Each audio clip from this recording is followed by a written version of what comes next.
Тоғыз тоңқылдақ пен бір шіңкілдек. Ертеде екі әйелі бар бір адам болыпты.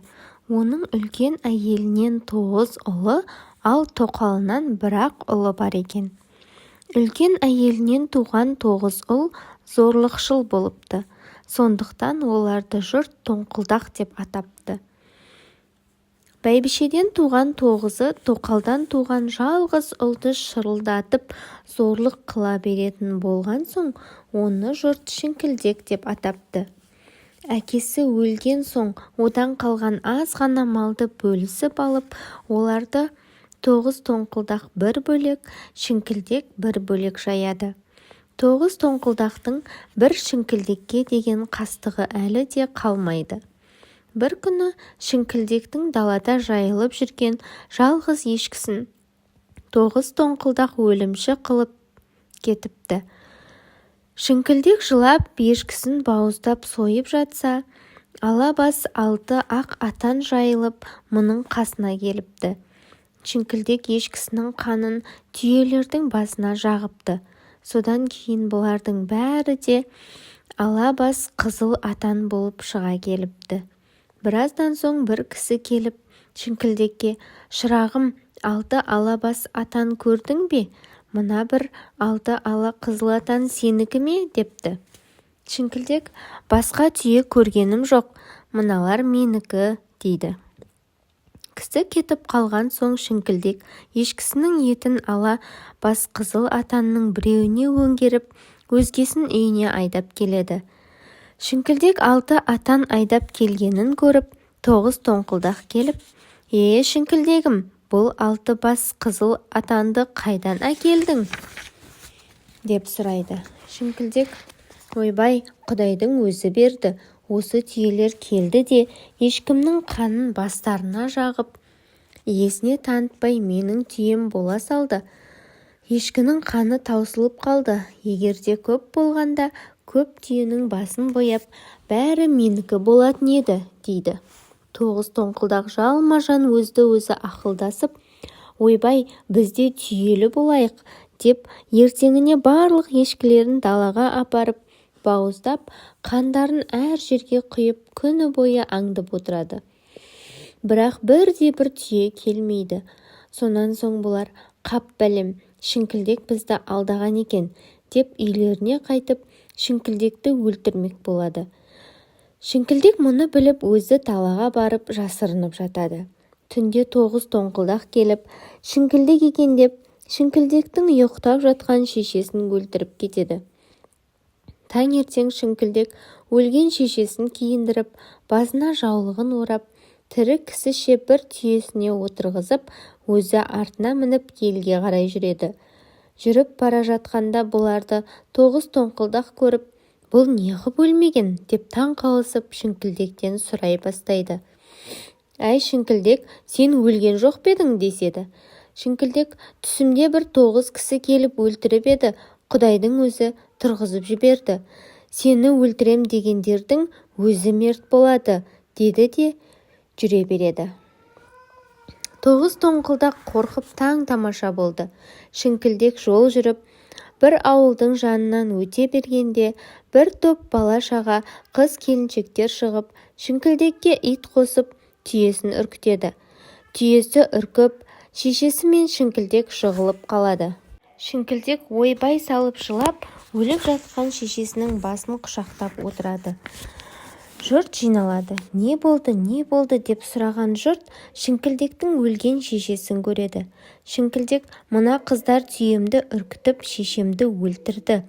Алдымен келіп, түйені үркіткен ана қыз» деп бір сұлу қызды көрсетеді. Ауыл адамдары олай сөйлесіп, былай сөйлесіп, айыптың құнына шіңкілдекке сол қыздың өзін береді. Шіңкілдек қызды алып үйіне келді. Келген соң 9 тоңқылдақ жиналып: «Ей, қызды қайдан әкелдің? Қызды қайдан әкелдің?» деп сұрайды. Шіңкілдек: «Бір ауылға барып едім, өлген кемпірлерді жинап, базарға апаруға жиналып жатыр екен. Әрбір кемпірдің орнына базарда бір қыздан береді екен. Содан соң шешемді өлтірдім де, оны апарып мына қызды алдым» дейді. тоғыз тоңқылдақ жалма-жан шешелерін өлтіріп қыз береді деген жерді іздей жөнеледі. Өлген шешесін алып неше күн жүріп бір ауылға барып, мына өлген кемпірге кім қыз береді деп сұраса, жұрт мына оңбағандар не дейді деп өздерін сабап-сабап жіберіпті. Тоғыз тоңқылдақ шіңкілдекке қатты ашуланып қайтады. Олар шешесін өлтіріп алып кеткенде шіңкілдек өзінің әкелген қызы мен екеуі үйінің жанында тұр еді. Бұлардың қасына бір кісі келеді. Шіңкілдектен жөн сұрап, «Шырағым, мына бала қарындасың ба?» дейді. Шіңкілдек, «Иә, қарындасым» дейді. Кісі, «Қатыным өліп, әйел іздеп жүредім. 100 қой алып, қарындасыңды маған бер» дейді. Шіңкілдек тағы да бірдеме қылып қыз тауып алармын деп ойлайды да, «Жарайды, берейін» деп қызды әлгі кісіге береді. Кісі уәделесіп, «Өзің келіп қойыңды алып кет» деп жүріп кетеді. Тоғыз тоңқылдақ өз шешесін өлтіріп, қыз ала алмай ашуланып, «Енді қайтсек те шіңкілдекті өлтіреміз» деп келсе, шіңкілдектің қызы жоқ, өзі отыр. Тоғыз тоңқылдақ, «Ей, қызың қайда?» дейді. Шіңкілдек болса, «Ойбай, енді өлі кемпірдің де керегі жоқ» деп қыз берген ауыл адамдары келіп, қызын тартып алып кетті дейді. Тоғыз тоңқылдақ, «Өй, сен иттің кесірінен біз де шешемізді өлтіріп алдық» деп былай шығып, бәрібір мұны өлтіру керек десіп, уәделесіп қояды. Шіңкілдек оны сезіп, кешке «Түйемді күзетем» деп киініп түйесінің қасына жатқан болатын. Құр мен жүнді араластырып, жүнмен көйлек шалбарын толтырып, басына кептеп жаман тымағын баса кигізіп, өзі тәрізді адам қылып, түйелерінің қасына жайғастырып, өзі бір жерге барып бұғып жатады. Түнде тоғыз тоңқылдақ келіп, шіңкілдектің өзі деп, манағы оның қолдан жасаған адамын буындырып өлтіреді де, көтеріп апарып, ағып жатқан терең өзенге тастайды. Оны шіңкілдек көріп алып, қызды алған кісіні іздеп түнде жүріп кетеді. Қызды алған кісіден 2-3 күнде 100 қой алып келеді. Мұны көріп, енді тоғыз тоңқылдақ тіпті таңданады. Бәрі шіңкілдекке келіп, «Ой, сен суға кетіп өлген жоқ пе едің? Мына қойды қайдан әкелдің?» дейді шіңкілдек.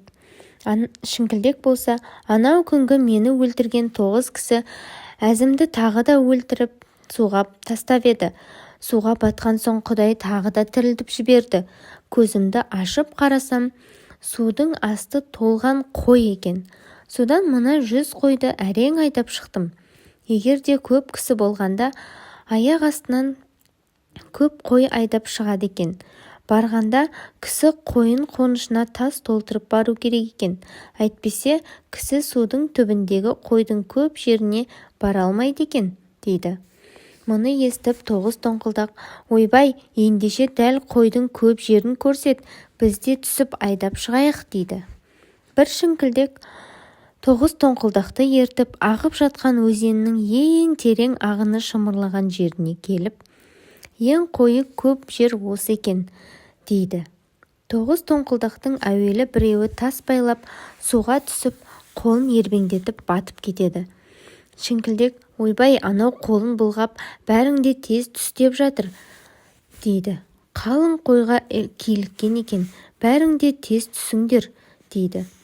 Тоғыз тоңқылдақтың өзгелері де суға қойып кеткенде, оларды су ағызып ала жөнеледі. Сөйтіп, тоғыз тоңқылдақтың бәрі де суға кетіп, шіңкілдек тапқырлықпен өмір сүреді.